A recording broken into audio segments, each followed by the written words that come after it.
The moment Shadow's paws slammed against the polished courthouse floor, Officer Jake Morrison knew something was wrong. This wasn't a drill. This wasn't a false alarm. And this definitely wasn't normal. Shadow, his loyal K-9 partner of 4 years, was dragging him full force into a federal courthouse in the middle of a high-profile custody case. No scent trail, no command, no hesitation. Someone was in danger, and Shadow had no intention of stopping until he found them.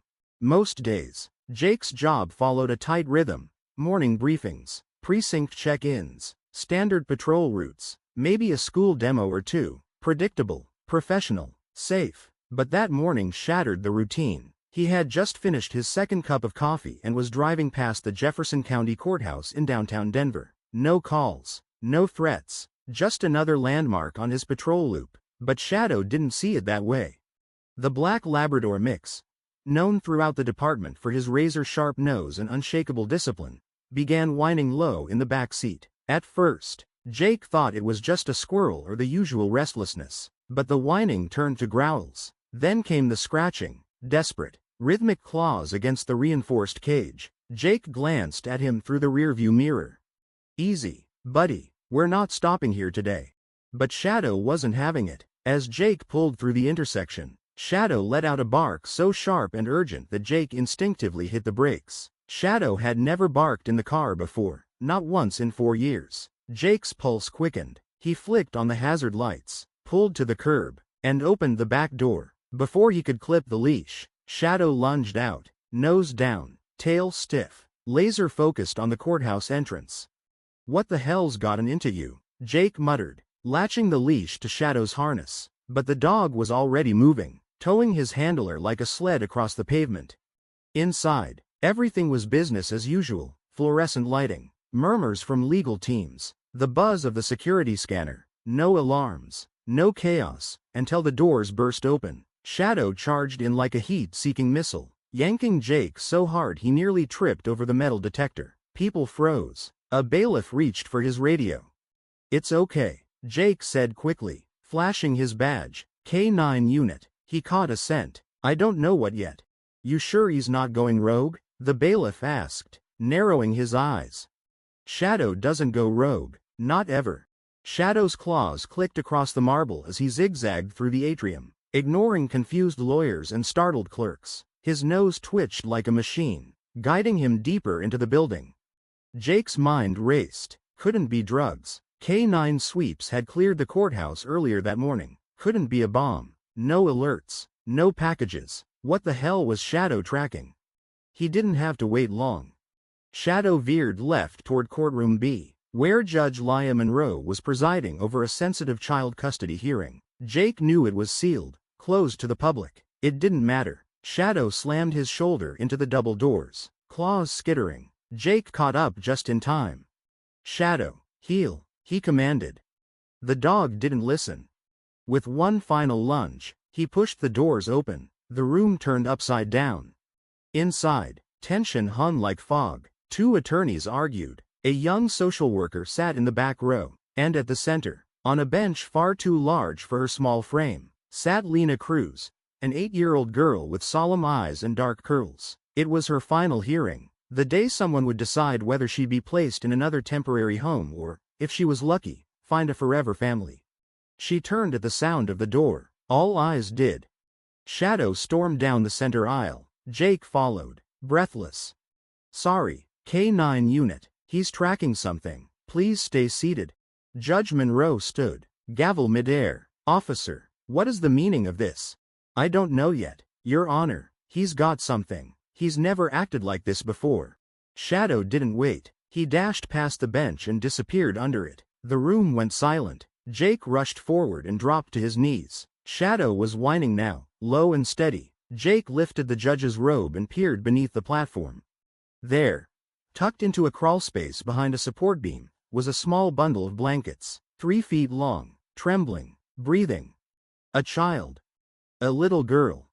The courtroom didn't just lose composure, it collapsed into chaos. EMTs were called. The judge recessed immediately. Jake gently guided Shadow back as medics pulled the child out. She was maybe 4, tear-streaked and clutching a stuffed rabbit. Her name, they'd learn later, was Ava. She'd been missing for over 3 hours. Her grandmother had taken her to a clerk's office that morning, and in a blink, Ava had vanished. No one knew she had crawled into courtroom B.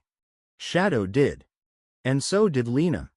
If stories like this move you, if you believe animals are capable of extraordinary loyalty and compassion, take a moment to support our mission. Subscribe to Heroes for Animals and help us share more true stories that deserve to be heard. Back in the courtroom, Ava clung to Shadow like a life raft. Lena watched. She didn't cry. She didn't speak. But she noticed. She noticed that Shadow found someone everyone else missed. Jake noticed her too. Because while Ava had been rescued today, something told him Lena's story wasn't over. Not by a long shot. The courtroom emptied. Ava was returned to her grandmother. Judge Monroe retreated to chambers. But Lena stayed. Small hands folded. Eyes fixed on Shadow. Jake stood by the door, still dazed. "You really made a scene today, didn't you?" he murmured. Shadow gave a contented woof. A bailiff approached. "Officer Morrison, the judge would like a word, you and the dog." Jake looked down at Shadow. "Well, partner, we're not off the hook yet." Judge Monroe had seen it all, drug trials, abuse cases, the worst of humanity, but today had shaken her. Her robe hung on a chair, her mug red. World's most patient woman. Her silver hair was in a no-nonsense bun, but her eyes were soft. "Officer Morrison, Shadow, come in." Jake removed his cap. "Apologies for the disruption, Your Honor." She waved him off. "That dog may have just saved a life. Don't apologize for that." Shadow plopped onto the carpet, tongue lolling. "He's trained but not uptight. I like that." Jake smiled. "He's got his own personality. Tell me, officer, has Shadow ever done anything like this before?" "Never. He's the most disciplined dog I've ever handled. But today, it was like he knew." She tapped her mug. "Dogs sense what people miss. But I also believe in timing. That child was hiding in my courtroom in plain sight." She leaned forward. "Do you know the girl in the gallery? The one who didn't flinch?" "Lena? Yeah." She was calm. Real calm. "Her name is Lena Cruz. She's been in the system for 2 years. Lost her mother to an overdose. Father's incarcerated. 4 foster homes. Today's hearing was about her future." Jake said nothing. Throat tight. She walked over to Ava. Spoke in Spanish. Calm. Gentle. Like a big sister. Ava settled faster than I've ever seen. That's something worth remembering. Outside chambers. Lena sat on a bench, petting Shadow. Jake knelt. "You good, kid?" She nodded. "He's soft. He likes you." Jake said, "That's rare." She smiled shyly. "What you did back there, that was kind." She shrugged. She looked scared. "I know what that feels like." Before Jake could answer, a couple approached. The Martinez family. They'd been matched with Lena. "We saw what you did in there, Mr. Martinez said. "We saw your heart." 3 days passed. Jake couldn't stop thinking about it. Shadow returned to normal. Kibble, tennis balls, sleep. But Jake kept replaying that moment. Lena's instinct, her quiet grace. He called the courthouse. Asked a question he never thought he'd ask. A week later, he met Lena and her caseworker at the foster center. No uniform. Just jeans and a dog treat scented jacket. Lena was finishing a puzzle. She smiled. "You came?" Jake nodded. "Brought someone, too." He whistled. Shadow trotted in. They sat at a picnic table while the sun dipped behind the fence. Shadow sprawled at their feet. "I asked your caseworker if I could check in," Jake said. "Just wanted to see how you were doing. Mr. and Mrs. Martinez are nice. They said I can pick a middle name, a new one." Jake smiled. "Got any ideas?" She looked at Shadow. "I was thinking, Hope. That's a good name. Strong name." She said nothing else, just watched Shadow sleep. Across the sidewalk in small scraping bursts, he finally muted the TV. "You're restless again, huh?" he said to Shadow. The black lab turned his head slightly but didn't move. Jake leaned forward. "What is it? You haven't been this jumpy since." He stopped himself, then quietly finished the sentence in his mind. "Since the courthouse." At first, he thought it might just be residual tension. Shadow had never broken protocol before. He was a K-9 officer trained to detect narcotics, explosives, and missing persons with near-perfect precision. But after finding Ava and calming down afterward, this new behavior didn't make sense. He wasn't alert to the street. He wasn't reacting to sirens or smells. He was searching for something inside himself, maybe. Jake watched him quietly, then picked up his phone and opened a blank note. He typed a single word. Residual? Then he added, unresolved. Does Shadow know something I don't? He shook his head, closing the phone. Maybe he was just being paranoid. 2 days later, Jake and Shadow were scheduled to do a demo at the Jefferson County Youth Center, a halfway home for teens in the foster system. Lena had suggested it during her school visit. They've got dogs at some group homes, she said, but not the kind like Shadow. He makes people feel safe. Jake agreed to go, even though something in him felt uneasy. The facility was a modest building on the edge of Denver's older district. Red bricks, barred windows, tall metal fence out front. Inside, the rec room was painted in soft greens and blues, trying to make the place feel more like a school and less like a prison. 10 teens sat in a semicircle. Most wore hoodies or flannel shirts. A few stared at the floor, arms crossed. One girl, probably 15, had dyed hair and a scar running down the side of her cheek. Her name tag said Maya. Jake introduced himself, then gave his usual talk about what K-9s do, how they're trained, what their purpose is, and how they build trust with their handlers. The kids didn't say much, but Shadow did what he always did. He walked the room quietly, nose low, tail slow, and friendly. He stopped next to Maya, sat down, and stared. Maya blinked. He's just looking at me. Jake smiled. He thinks you're interesting. Dogs usually don't. Shadow's not usual. After a pause, Maya reached out and touched the top of Shadow's head. The whole room shifted just a little, less rigid, more present. By the end of the visit, 2 boys were lying on the floor next to Shadow, using his side as a pillow. Maya was talking about getting a dog when she aged out of the system. Jake leaned against the back wall watching, but again, something nagged at him. On the way out, one of the counselors, Angela, walked with Jake to the cruiser. He's really something, she said, looking at Shadow. He's special, Jake replied. We've been through a lot. Angela nodded, but her brow was tight. Hey, can I ask you something weird? Jake raised an eyebrow. Sure. Did Shadow have any reaction to one of our girls? Jake paused. Define reaction. Angela looked back at the building. The older girl, Maya. He just wouldn't stop staring at her. Usually, when she's around animals, they avoid her, not in a creepy way, but like they sense something. Jake hesitated. Shadow doesn't stare for no reason. Angela nodded slowly. I figured.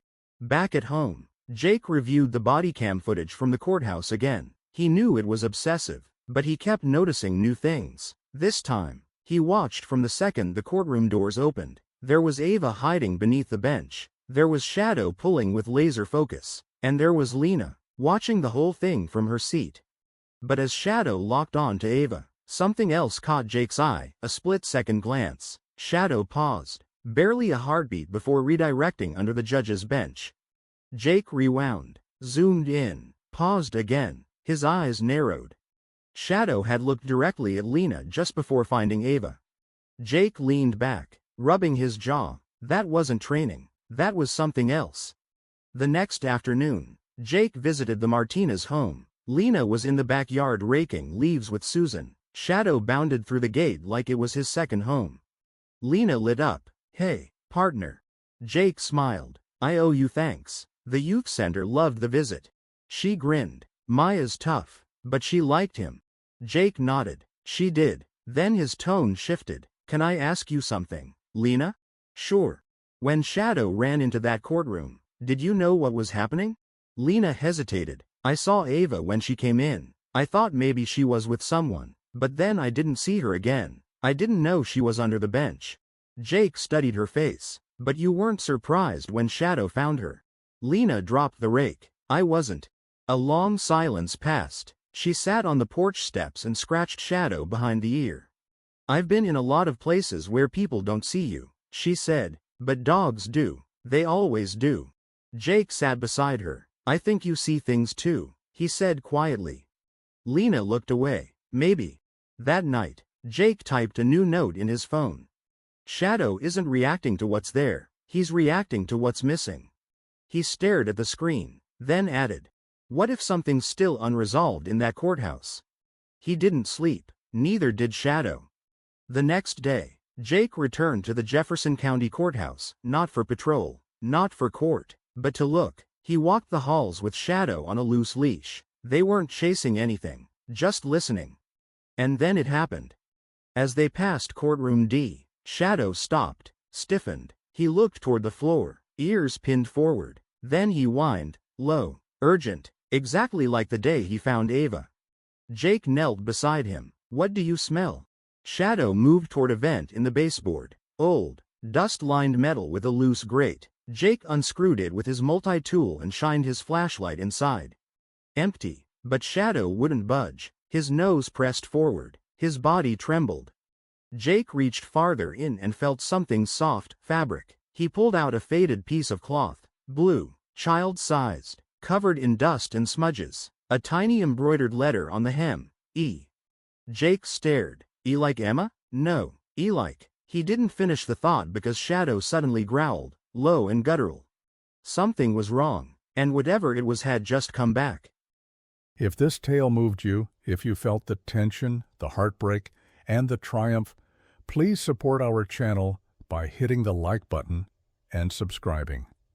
Your support means the world to us and helps us bring more thrilling, emotional, and inspiring stories your way. Leave a comment below and let us know what you think. Do you believe dogs have an extraordinary sixth sense? Share your thoughts and personal stories with us. Thank you for watching, and we'll see you in the next video.